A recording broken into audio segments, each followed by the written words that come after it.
Ya estamos de nuevo en el estudio multimedial Crear TV del Ministerio de Cultura como parte de la iniciativa semanal que desarrollamos de manera conjunta con la oficina del programa Martiano para compartir las memorias de la quinta Conferencia Internacional por el Equilibrio del Mundo. En esta ocasión presentamos la intervención de la diputada Sabine Dagdelen, diputada alemana, muy progresista y que nos trae un tema de vital importancia para debatir en el mundo de hoy. Y trata sobre la militarización y la confrontación de bloques y su conformación, su desarrollo, su evolución en la historia y su situación actual y cuáles son las perspectivas y los desafíos que la militarización encierra para la especie humana.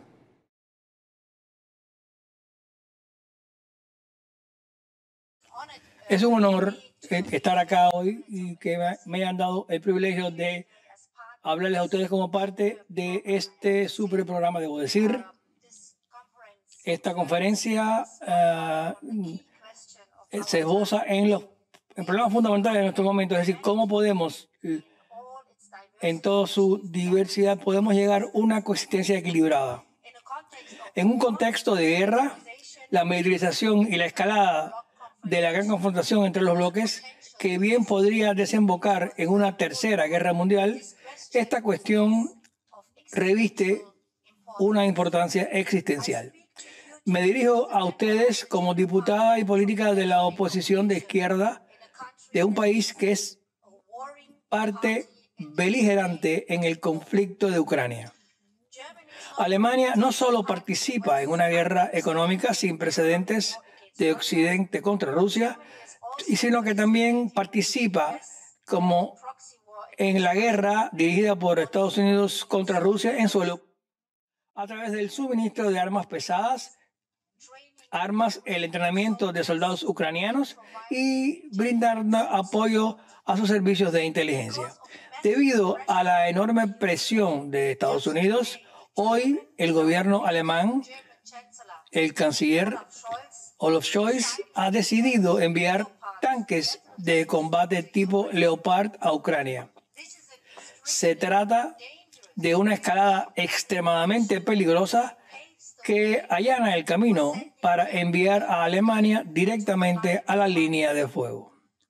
Hasta ahora, el suministro de tanques de combate pesados se consideraba un tema totalmente tabú y ha sido una línea roja para el canciller alemán Scholz. En este contexto es extremadamente preocupante cómo se está acelerando la propaganda de guerra en Alemania. En la opinión pública alemana y en los principales medios de comunicación, este paso se celebra como un hito importante. Inmediatamente después de la decisión del gobierno federal de entregar carros de combate pesados, ahora se pide la entrega de aviones de combate, sistemas como Tornados, Eurofighters, etc. En esta lógica de escalada militar, la entrega de aviones de combate le sigue la de buques de guerra, misiles balísticos y, al final, tropas. Para detener la guerra en Ucrania y evitar una escalada hacia una tercera guerra mundial, necesitamos urgentemente iniciativas diplomáticas. La condición necesaria para el equilibrio del mundo, para un orden mundial justo, para el desarrollo social y la medioambiental, es la ausencia de la violencia militar. La guerra en Ucrania supone para la humanidad un retroceso de años, sino de décadas. En este contexto, me gustaría abordar en mi presentación los siguientes elementos. ¿Cómo se explica el surgimiento de esta guerra?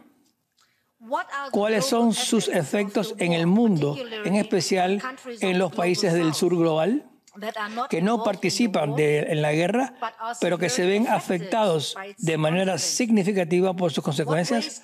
¿Cuáles son las posibles salidas al conflicto y cuáles las perspectivas de un orden mundial basado en la coexistencia pacífica y el equilibrio?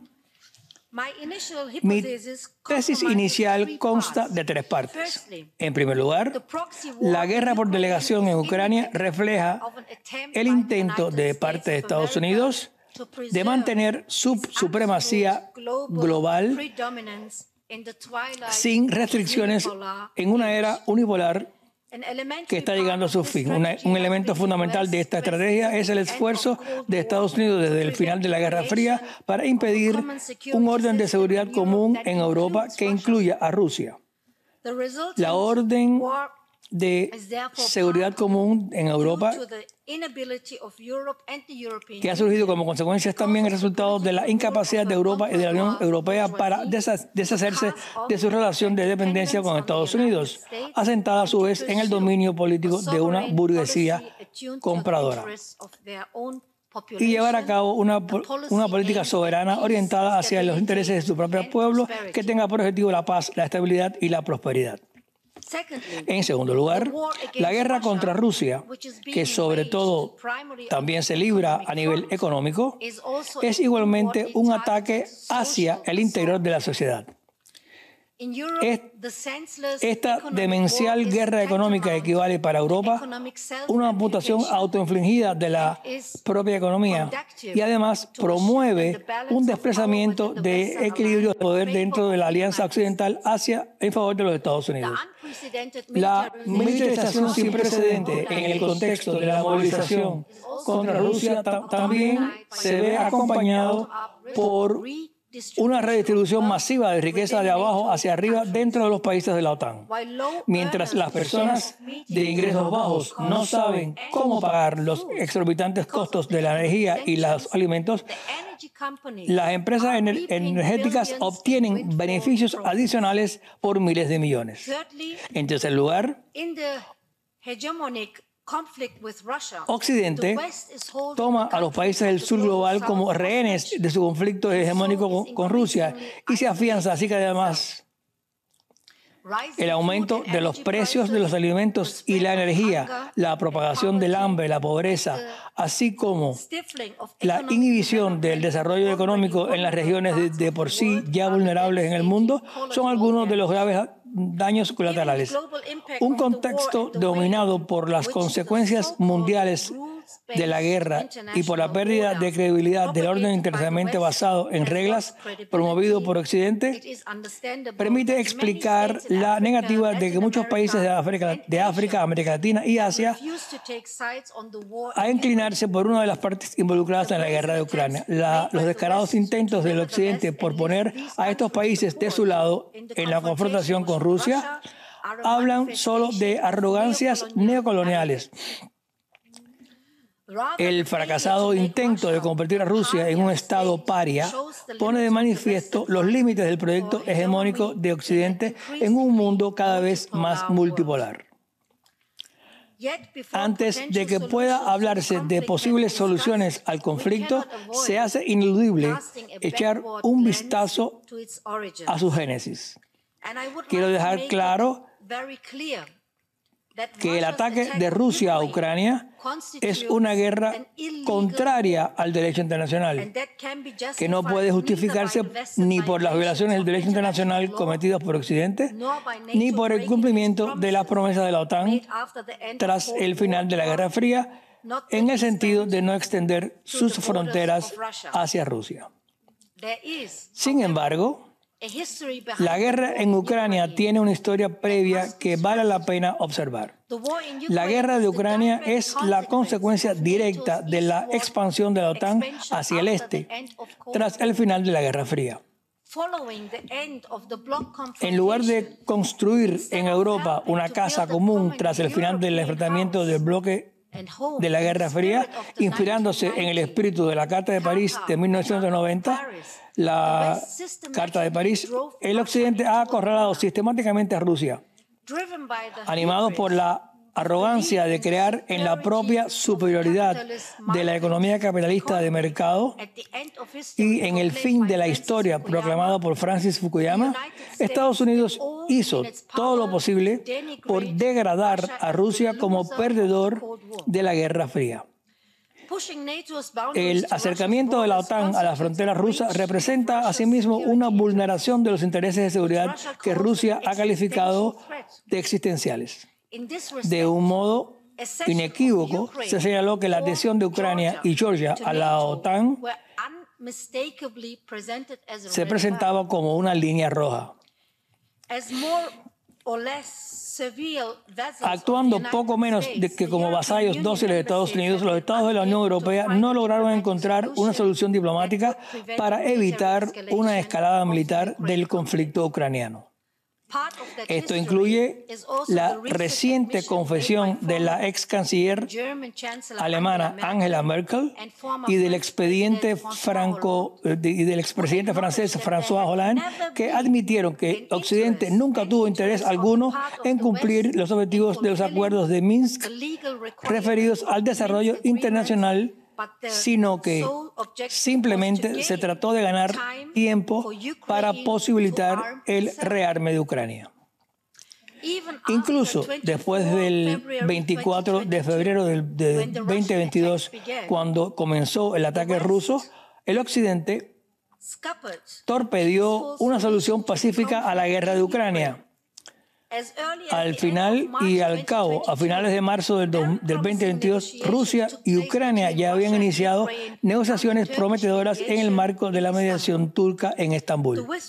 La negativa de Occidente a una solución negociada ha provocado ya más de 200.000 soldados muertos y heridos en ambos bandos, 40.000 civiles muertos y millones de refugiados de Ucrania. El absoluto cinismo de esta guerra también incluye que para las cegadas opiniones públicas occidentales, la solidaridad con Ucrania se mide en suministro de armas y no iniciativas diplomáticas para poner fin a la guerra. Mientras en Ucrania se sacrifica a las personas en el campo de batalla para alcanzar objetivos de poder político de Estados Unidos. La estrategia occidental de querer derrotar militarmente a Rusia con suministros de armas a Ucrania cada vez mayores y más pesados es insensata e irresponsable. Rusia es una potencia nuclear y no está dispuesta a renunciar a intereses existenciales. Los suministros de armas prolongan la guerra y alimentan el riesgo de una escalada que desemboque en la Tercera Guerra Mundial. El que quiere guerra envía armas. El que quiere paz envía diplomáticos. Frente a un contexto que amenaza con convertirse en una guerra de posesión y desgaste sin esperanzas, entre tanto, incluso el jefe del Estado Mayor estadounidense, Mark Milley, manifestó que ha llegado el momento de negociar. Por desgracia, Milley, que es en este caso una de las pocas voces con apego a la razón en el establishment estadounidense, no ha podido imponer su postura.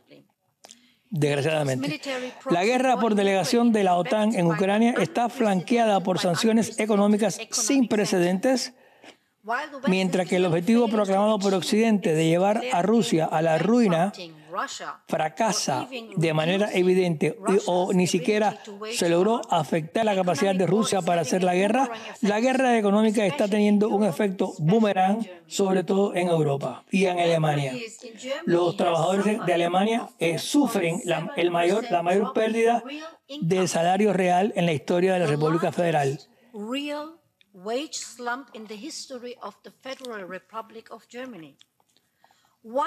Que se estima en un 4%. Una de cada 4 empresas tiene prevista eliminar puestos de trabajo como consecuencia de la explosión de los precios de la energía y la industria están al borde de la ruina y quieren trasladar su producción al extranjero. En medio de esta situación catastrófica, Estados Unidos trata de obtener beneficios adicionales a expensas de la Unión Europea a través de programas de inversión por varios de cientos de miles de millones de dólares. Además de la canibalización y la amputación autoinfligida en Occidente a través de la guerra económica, también se están aceptando a sabiendas los efectos devastadores de las sanciones en amplias zonas del sur global. Las sanciones occidentales contra Rusia han disparado los precios de la energía y los alimentos a nivel mundial. Las exportaciones de fertilizantes rusos se redujeron en un 15% el año pasado, debido a las sanciones de la Unión Europea. Según datos de la ONU, la cosecha mundial de cereales ya ha retrocedido en un 2.4% el año pasado debido a la escasez de fertilizantes.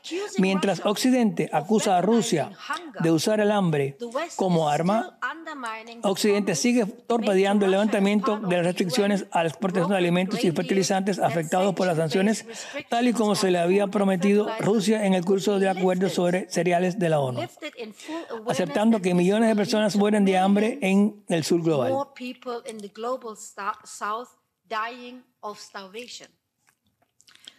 Este doble rasero occidental es también una de las razones por la que Occidente ha fracasado en su intento de aislar a Rusia internacionalmente. En los medios de Occidente se ignora la clara división norte-sur respecto de la guerra en Ucrania. De los 193 estados de la ONU, solo algo menos de 40 han impuesto sanciones a Rusia y solo algo menos de 30 han prometido apoyo militar a Ucrania. Por lo tanto, no es posible hablar de un aislamiento de Rusia a través de la llamada comunidad internacional. Por el contrario, grandes países como China e India están profundizando sus relaciones económicas con Rusia. En el sur global reina la incomprensión frente a la afirmación de que el ataque ruso a Ucrania constituye un cambio de época y una violación sin precedente del desarrollo del derecho internacional. Las guerras ilegales y los graves delitos de la OTAN contra los derechos humanos, los bombardeos de infraestructuras civiles, como hemos visto a finales de los 90 contra Yugoslavia por parte de los miembros de la OTAN, los bombardeos, las ejecuciones extrajudiciales y la utilización selectiva de derechos internacionales no han reforzado, sino debilitado la credibilidad de Occidente y, por supuesto, su compromiso con un orden internacional basado en reglas.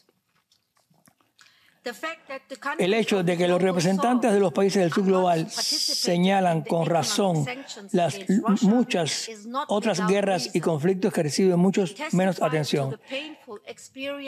Esto sirve de testigo, así lo demuestran dolorosas experiencias de muchos estados con las dramáticas consecuencias de la política de sanciones de Occidente. Quiero decir esto con total claridad: las sanciones son un acto de guerra. O, parafraseando la sentencia de Karl von Clausewitz, las sanciones son la continuación de la guerra por medios de fines económicos. Ya que están diseñadas para lograr la pobreza y la muerte para la población civil, las sanciones económicas siempre tienen un elemento inherente de violencia. Esto se ilustra por el hecho de que 500.000 niños que murieron en Irak como consecuencia de las sanciones de los años 90, lo que motivó a la entonces secretaria de Estado estadounidense Albright a decir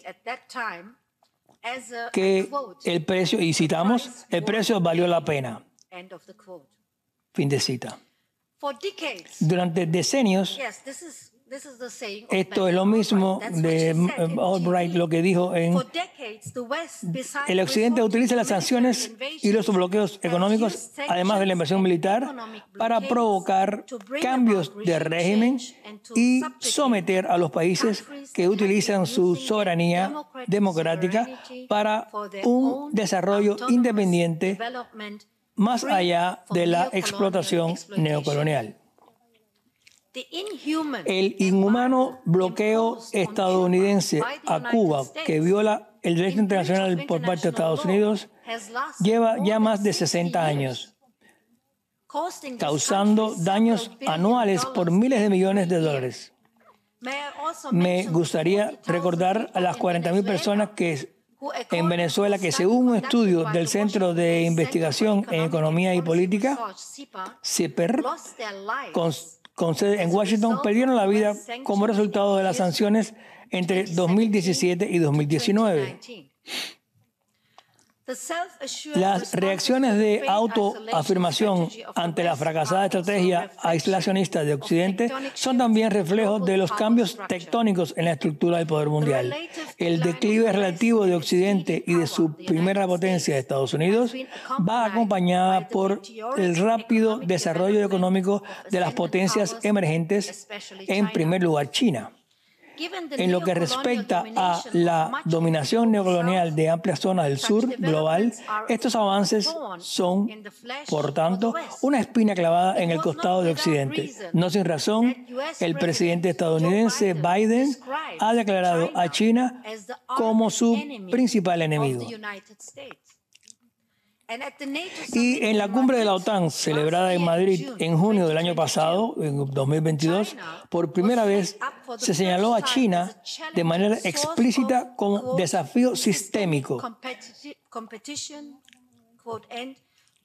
No porque la República Popular China, que a diferencia de Estados Unidos no ha estado en guerra durante decenios, sea una amenaza militar, sino porque en poco tiempo la economía china se ha convertido en la segunda economía más grande del mundo y en uno de los principales impulsores de la innovación y la tecnología. Este curso de rivalidad sistémica entre democracias y autocracias proclamado por Occidente no es otra cosa que la defensa de su propia supremacía hegemónica. La concomitante política de expansión y confrontación militar de Occidente, expresada por ejemplo en la militarización del Indo-Pacífico, alberga un enorme potencial de escalada. Solo ayer, 24 de enero, ante el peligro de una guerra nuclear y el avance del cambio climático, las agujas del reloj del fin del mundo, una metáfora que representa lo cerca que está la humanidad de la autodestrucción, volvieron a acercarse hacia la medianoche. La necesidad de actuar es imperiosa y evidente, pero ¿cómo se podrá encontrar una salida a la actual situación de amenaza existencial? En vista de los dramáticos efectos de la guerra en Ucrania para la población allí y en gran parte del mundo, y del peligro real de una escalada nuclear, ponerle fin se debe convertir en una prioridad. La exigencia inteligente y previsora de muchos países del sur en favor de un alto al fuego, así como de un rápido final a la guerra a través de una salida diplomática, coincide con el deseo urgente de paz, seguridad y estabilidad de la mayoría de la población de Occidente. Este interés común es el que hay que nutrir para alcanzar una solución de paz y también en el tiempo posterior. Como casi todas las guerras, esta solo se podrá resolver a través de negociaciones. Una solución de paz no dejará atrás la causa central del conflicto, ni la cuestión de la OTAN o la neutralidad de Ucrania.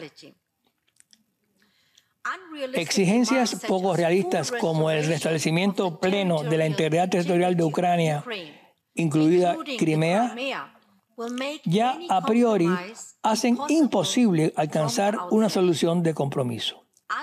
Por improbable que resulte en la actualidad, a largo plazo la paz y la seguridad en Europa solo serán posibles con una estructura de seguridad europea que supere la política de confrontación y rearme de la OTAN.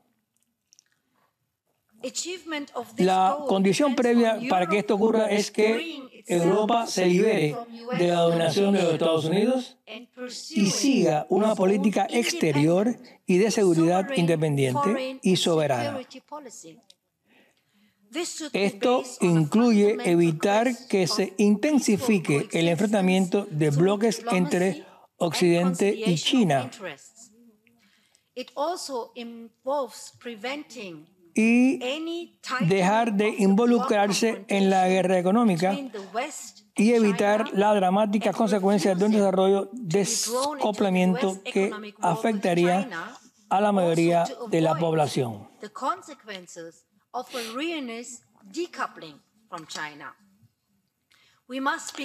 De todas formas, debemos tener claro que hoy en Europa, al igual que en América Latina, antes de la Revolución Cubana y las revoluciones bolivarianas, estamos tratando con burguesías compradoras que parecen seguir solo los intereses de las corporaciones estadounidenses y los objetivos de la política exterior de Washington. La reciente decisión de suministrar tanques de combate pesados demuestra que Europa y Alemania, en particular, se están sometiendo a la estrategia estadounidense de destruir definitivamente las relaciones europeo-rusas y de ser enviadas a la línea de fuego de Rusia. La emancipación democrática de Europa en este contexto se ha convertido en una cuestión de ser o no ser. Se ha convertido en una cuestión existencial. Para los países del sur, la tendencia actual hacia un orden mundial multipolar ofrece una gran oportunidad. En particular, el peso económico y geopolítico de agrupaciones internacionales como los BRICS, que reúnen el 40% de la población mundial, o la Organización de Cooperación de Shanghái, pero también de organizaciones regionales antihegemónicas como la CELAC o la Unión de Estados Africanos, albergan el potencial de renegociar las relaciones económicas internacionales y recuperar la soberanía democrática. Los recientes cambios políticos en América Latina, donde por primera vez en la historia las 6 mayores economías de la región tienen gobiernos de izquierda o centro-izquierda, también pueden impulsar decididamente la integración regional, tanto política como económica. Cuando se habla de un nuevo orden económico internacional, mundial, las experiencias de la Alianza Alternativa Regional, ALBA-SP, que se lanzó hace más de 18 años por Fidel Castro y Hugo Chávez, son de crucial importancia para una economía solidaria y complementaria. También lo son instituciones financieras alternativas como el Banco del Sur y el Banco del ALBA. Frente a la guerra, la explotación neocolonial, la creciente desigualdad y la degradación del medio ambiente, la tarea común de las fuerzas progresistas, tanto de Occidente como del Sur, es pensar y hacer realidad nuevas alternativas multilaterales más justas para el equilibrio del mundo y más allá de la globalización neoliberal. En este sentido, permítame expresar mi gratitud por esta gran conferencia y que se produce en el lugar idóneo, en Cuba. Espero poder seguir intercambiando opiniones con ustedes. Otro mundo es posible. Nosotros no perdemos la esperanza. Muchas gracias por su atención.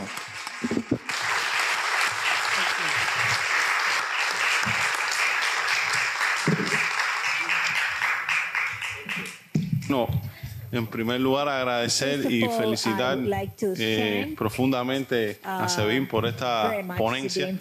Yo creo que ha sido muy interesante para todos, sobre todo los temas que abordó. que son temas de urgencia y que yo creo que están planteados muy bien también el objetivo de esta conferencia y también, por supuesto, es inevitable no pensar en José Martí, en el pensamiento de José Martí, no pensar también en el pensamiento y las ideas de Fidel sobre todos estos temas. Y bueno, por supuesto, los peligros que corre hoy la humanidad, que realmente son muy preocupantes. Y bueno, yo creo que hay ideas ahí muy interesantes para debatir, para discutir. Entonces, pudiéramos pasar la palabra al público para que pregunten, opinen y generar un intercambio.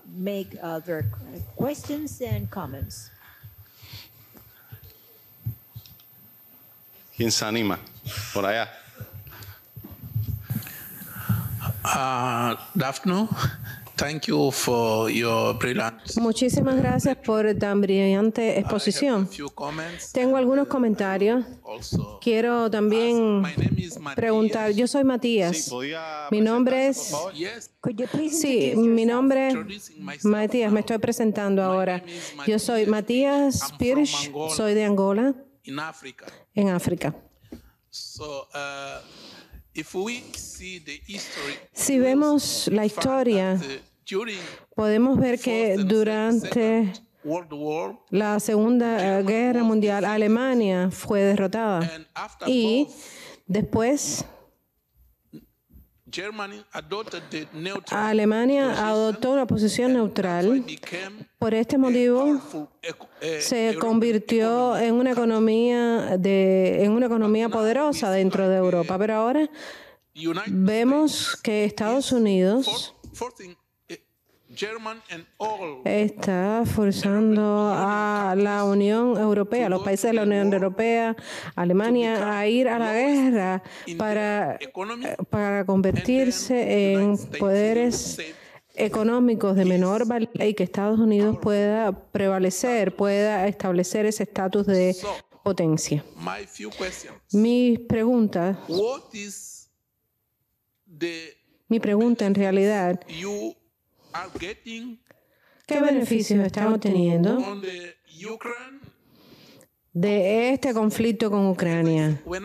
Y cuando digo ustedes, quiero decir ustedes, la Unión Europea, Alemania, no usted como persona, por supuesto, Europa y Alemania.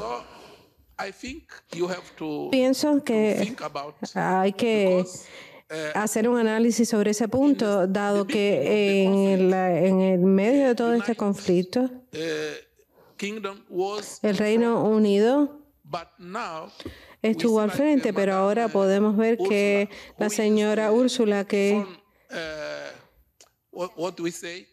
es la ministra de Defensa, fue la ministra de Defensa de Alemania, está presionando a su país para que participe mucho más en este conflicto bélico. Y vemos que la ministra Christine Lambert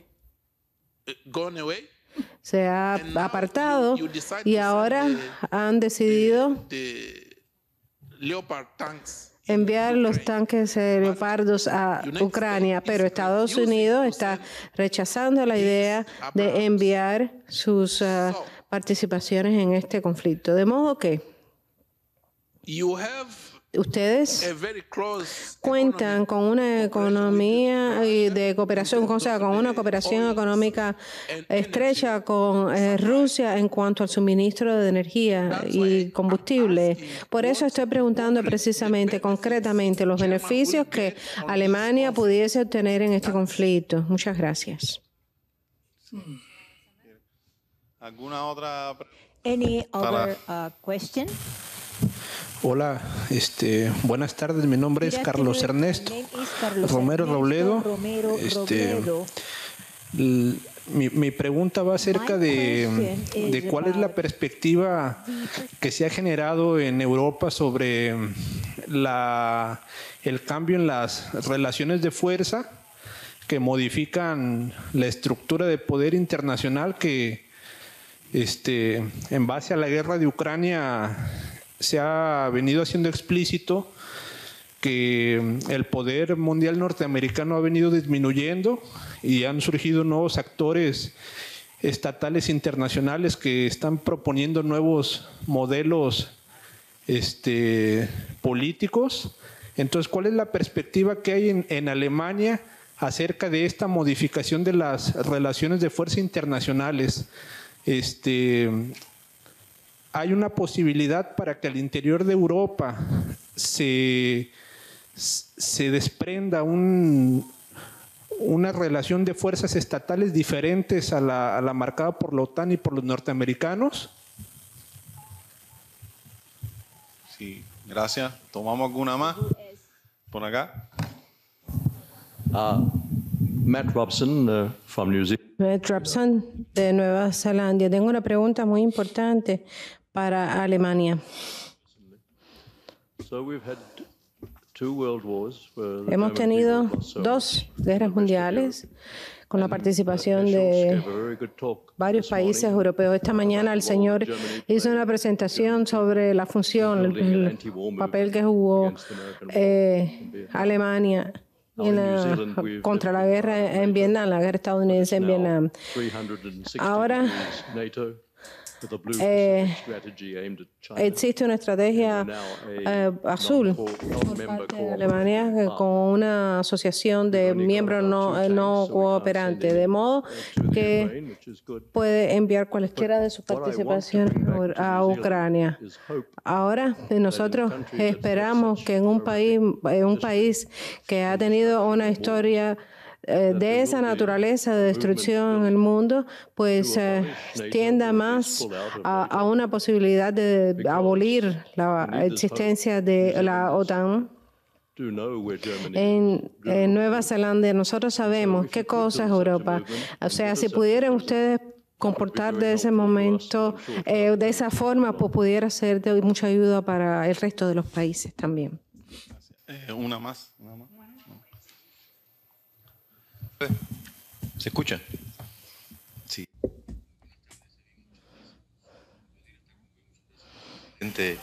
Presentación, Oriol Marrero, del Centro de Investigaciones de Política Internacional. Usted decía al inicio de su intervención que los países occidentales han resultado rehenes de la política norteamericana. Apuntando un poco en la línea que algunas personas han preguntado, quisiera preguntarle su parecer sobre hasta qué punto llega a un nivel de ruptura la situación que tiene hoy el bloque de la OTAN. Es decir, en la OTAN se están observando un grupo de contradicciones entre Turquía y Grecia. Se están observando contradicciones en países de la Unión Europea y de la OTAN que no se oponen al envío de armamento. O lo hacen abiertamente, o lo hacen de una manera solapada. Pero hay países que no manifiestan una actitud en bloque, si bien en general la actitud de apoyo a Estados Unidos y a la guerra OTAN-Estados Unidos contra Rusia en terreno ucraniano, como dijo un profesor de una universidad asiática, a través del cordero ucraniano que están llevando al matadero los norteamericanos. No siempre el apoyo es totalmente en bloque. Entonces mi pregunta es ¿cuál es su percepción de hasta qué punto las fuerzas de izquierda, las fuerzas que se oponen a la guerra, pueden también emplear esta situación en función de una contraofensiva en terreno de Europa contra el militarismo en la actual circunstancia? Segundo lugar, quisiera preguntarle ¿cuál es su criterio sobre la posición de Turquía, país miembro de la OTAN, que ha manifestado, como todos sabemos, determinadas posiciones en este conflicto, primero de una manera al inicio, luego de otra manera, y bueno, todos leemos la prensa y sabemos cuáles son las posiciones actuales de Turquía, sobre todo después del año 2021 y la expulsión de las bases de la OTAN de su territorio.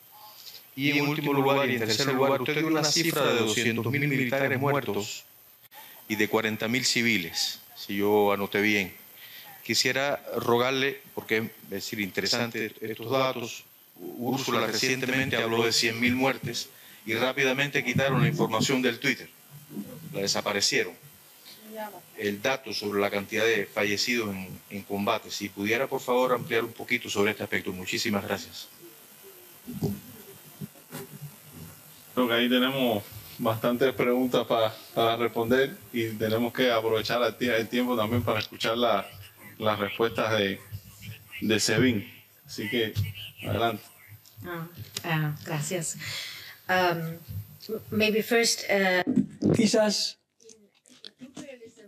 el imperialismo siempre hay contradicciones dentro de los estados imperialistas. Por lo tanto, no es algo excepcional esta situación que haya contradicciones, diferentes intereses. Por ejemplo, ¿me escuchan? ¿Me escuchan? Sí. Okay, thank you. Now looks better. Okay. I think it's Creo que no es una situación excepcional el contar dentro de un imperialismo estas contradicciones. Incluso dentro de los estados imperialistas hay contradicciones y contradicciones, intereses contradictorios. No creo que sea algo excepcional en estos momentos respecto de Grecia y Turquía. Pero Turquía desempeña un papel importante en este conflicto. Tenemos que admitir esto, que no apoya las sanciones como miembro de la OTAN, Estado miembro de la OTAN, pero sí suministra armas. Hay que decir que Turquía envía drones a Ucrania y estos drones lo utilizan los ucranianos contra Rusia en este conflicto, en estos momentos, y trata de seguir sus propios intereses económicos, y creo que debemos ver que existe una condición especial en Turquía porque en estos momentos, bueno, se acercan a unas elecciones presidenciales y es una de las razones por las que tienen esta crisis económica, que sufren de esta crisis económica, es decir, el presidente Erdogan se benefició de los acuerdos muy inteligentemente, hizo movimientos estratégicos y dijo: yo tengo el derecho a obtener grano en la mayor medida que yo necesite en este acuerdo de los cereales entre Ucrania y Rusia, que fue un movimiento realmente muy astuto para asegurar que tuvieran suficientes cereales en Turquía. Dada que se percataron que la crisis iba creciendo, pero no veo que exista un movimiento contra la OTAN, que durante mucho tiempo era la meta y la agenda oculta de la administración rusa. Ellos pensaron que podrían tratar de lograr una contradicción fundamental en la OTAN, dentro de la OTAN, para lograr que Turquía se entre con ellos, pero eso no va a funcionar. Siempre ha sido una administración en favor de los Estados Unidos, aunque Erdogan trate de ser más independiente y más autónomo, pero no van en contra de la OTAN. Hay mucha política intestina en estos momentos que desempeña un papel respecto de las elecciones que se avecinan. Incluso lo de Suecia en este momento va a decir que no al ingreso a la OTAN de Suecia. Yo dudo que Turquía al final diga que no. Erdogan, el presidente de Turquía, realmente es un jugador. Él quiere lograr que el precio a su sí sea más alto cuando dé el voto a favor de Suecia. Pero bueno, hay contradicciones y siempre es así. Y lo otro, ¿cuál es el beneficio de esta guerra de Ucrania para la Unión Europea y Alemania? Bueno, no hay ningún beneficio, ese es el problema. Estamos sufriendo, el pueblo de Europa sufre producto de las sanciones y todos decimos que es una guerra económica contra Rusia, pero hay que enmendar esto. Las sanciones energéticas contra Rusia es una guerra económica contra la propia población de los países europeos, porque la guerra es contra las personas de bajo ingreso, la clase trabajadora, los empleados en los países europeos. No es contra Rusia. Realmente es contra la propia población europea. Como ya le dije, tenemos pérdidas realmente de ingresos, las mayores en la historia de la República Federal Alemana, y es lo mismo en otros países de Europa. Y una de las economías más fuertes del mundo, tenemos grandes pérdidas y daños. Países como España o la periferia de la Unión Europea es mucho peor que en Alemania, hablando en términos relativos. Y lo cierto es que no hay beneficio alguno, pero, sin embargo, el gobierno alemán da seguimiento a esta política encabezada por Estados Unidos. Y, por supuesto, podemos preguntarnos cuán loco debe estar el gobierno alemán para llevar a cabo esta política, pero se puede entender que esto es solo si nos percatamos que existe una gran influencia en Alemania por parte de Estados Unidos. Esto es lo fundamental. Y tratamos de tener nuestra propia política soberana energética con el Nord Stream 1 y 2. Y esto explotó. El principal ataque terrorista contra la soberanía de la política europea energética y no pasó nada. No pasó nada. La investigación o las investigaciones son clasificadas. El gobierno alemán ni siquiera comparte las investigaciones sobre este ataque terrorista con los miembros del Parlamento. No dicen nada, no hablan una sola palabra respecto de estas investigaciones sobre el Nord Stream 1 y Nord Stream 2. Y es un ataque terrorista contra nuestra soberanía. Pero, sin embargo, no pasa nada.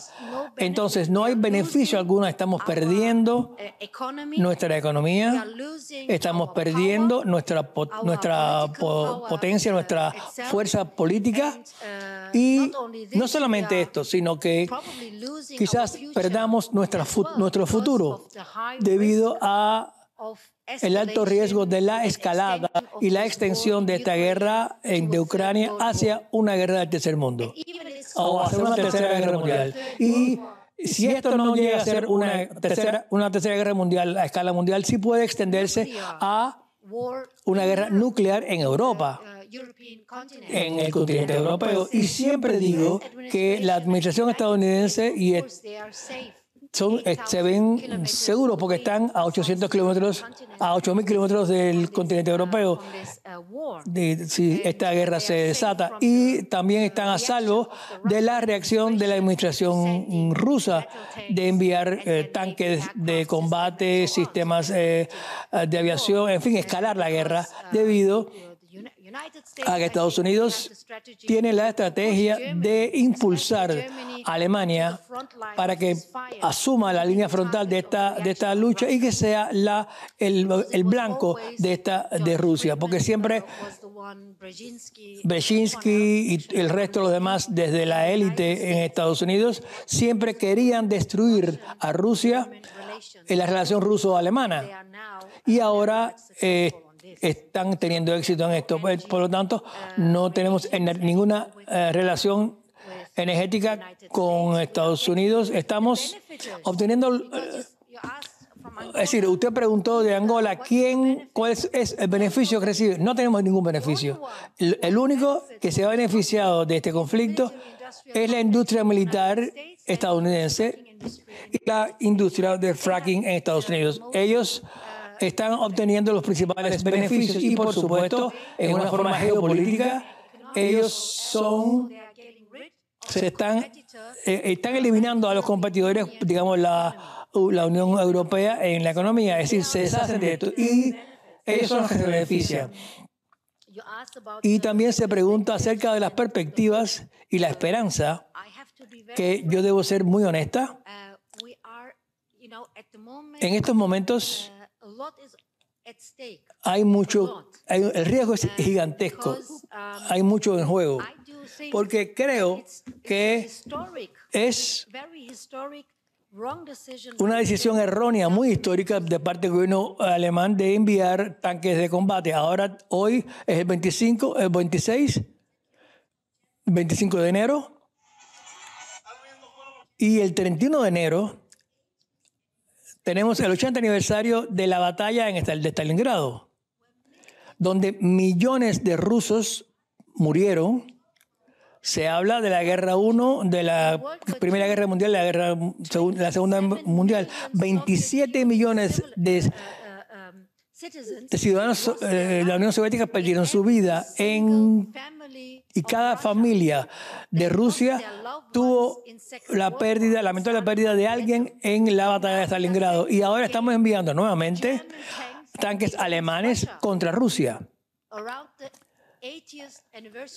en fecha cercana del 80 aniversario de la batalla de Stalingrado. Y esto es algo increíble, lo que es posible en estos momentos. Y hay un tabú tras otro que cae porque Estados Unidos presiona tanto a Alemania y a otros estados europeos para que se involucren en esta guerra de Estados Unidos contra Rusia en el suelo ucraniano. Ellos quieren que esta guerra, mi tesis es que ellos quieren ver sangre correr, ellos quieren ver el infierno en Europa para limpiar los intereses imperialistas. Ahí está la hegemonía de Estados Unidos, que está disminuyendo porque China va en su vida.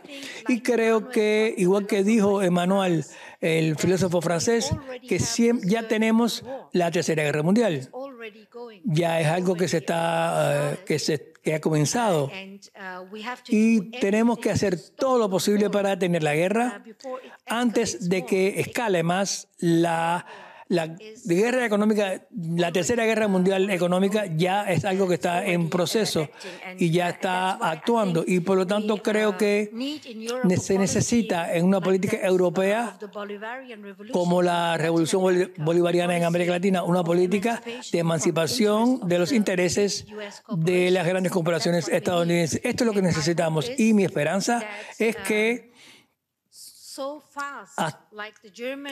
al igual que el gobierno alemán pasó a esta guerra de forma tan expedita, esperemos que podamos de forma rápida organizar el movimiento de paz en todas partes, en los países, para detener estos belicistas.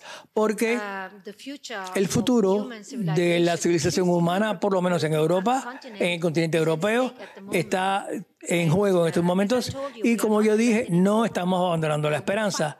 Luchamos por la esperanza, pero hay que ser conscientes de la situación seria en la que nos encontramos en estos momentos y realmente no puedo creer cuando los políticos hablan de poner en riesgo seriamente la guerra nuclear en Europa con mini nuke o lo que sea. Es algo loco, realmente es algo, es una locura y que caigamos en los planes de estos belicistas y hay que detener esta escalada y hay que detener esta guerra de proxy. Y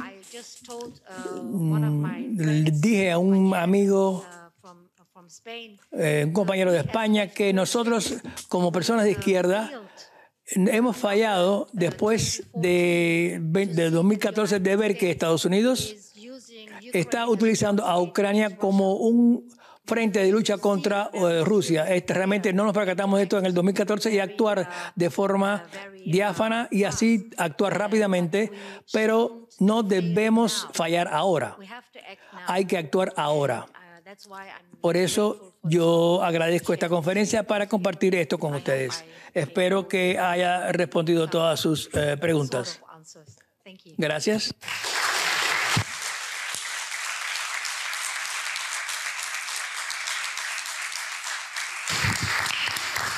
Just one second, just to add that the Russian. Un segundo para añadir que el ministro de Relaciones Exteriores de Rusia, Sergei Lavrov, desde ayer está trabajando en mi país. Bueno, excelente realmente tanto la ponencia que nos ha traído SEBIN como el intercambio, las preguntas, que yo creo que han enriquecido mucho el debate, y yo creo que todos hemos salido de alguna manera conmovidos, ¿no? Sabemos los peligros que corre la humanidad, ¿no? Pero yo creo que en esta tarde reflexionar en profundidad en estos temas, yo creo que nos convoca a todos, como también nos sigue convocando Martí con sus ideas, y yo creo que es un momento, como bien decía Sevilla, muy oportuno esta conferencia para que estas ideas también se socialicen, se divulguen por todas las vías posibles y realmente trabajar en pos de la paz, que hoy está más amenazada que nunca, como bien ella advertía. Y bueno, siempre será poco lo que podamos hacer todos en función de lograr de alguna manera frenar esta locura que estamos viendo hoy en el mundo, ¿no? Un mundo desequilibrado totalmente. Y yo creo que estas ideas, esta ponencia a todos nos lleva a reflexionar, también, a pensar y sobre todo a actuar, que yo creo que es lo más importante para poder contribuir de alguna manera, modestamente, pero contribuir por un destino mejor para la humanidad. Así que muchas gracias a todos, muchas gracias por la participación y por las preguntas también.